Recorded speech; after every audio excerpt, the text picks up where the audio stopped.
Yeah, Ben, Sarah, Lieutenant Governor Bysiewicz says the state is seeing an alarming increase in racist and white supremacist events across the state. And today, she's calling on both Bristol residents and city officials to take a stand against the hate. Why do I have to be afraid to walk in my own town?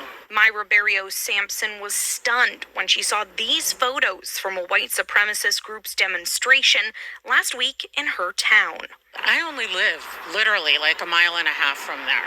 What would happen if I was to drive to the store to go get milk or something? The Bristol native joined Lieutenant Governor Susan Bysiewicz and community advocates Monday, speaking out against a recent rise in racist behavior. I do not feel safe anymore. I do not feel comfortable. There were 207 white supremacist propaganda incidents statewide in 2022, a 115% increase from 2021, making Connecticut 9th in the nation for these incidents. We want our state to be welcoming, to be diverse, to be inclusive, and to be free of hatred of any kind. The Anti-Defamation League says about 1 in every 10 Connecticut communities was targeted in 2022, with white supremacist flyers appearing across every region and size of town and city. How much more can we take? And the answer is we don't know. But let this be the breaking point in which every single person here takes a stand and says no more. Monday, advocates called on the mayor and city leadership to address these incidents, saying Bristol hasn't done enough. If our city leadership is not going to take a stand against this type of behavior, then we will. Bristol's police chief present at Monday's press conference, and while he didn't want to speak on camera, he says the department is still actively investigating last week's incident. Single day, there's 80 to 100 people being right now.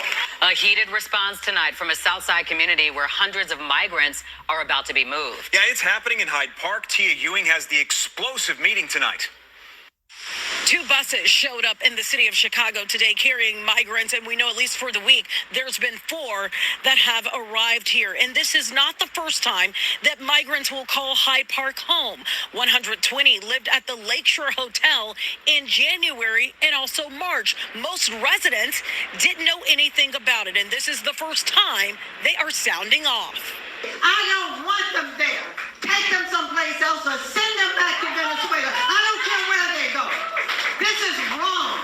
You got 73% of the people homeless in this city are black people. What have you done for them? There were lots of fireworks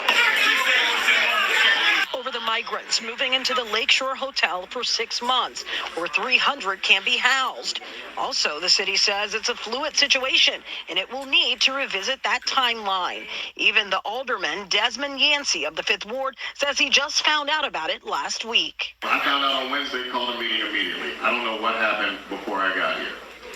But in the spirit of transparency, this is why we're in the room, because I felt it was important for community members to know what was going on in their neighborhood, even if the mayor's office wasn't willing to.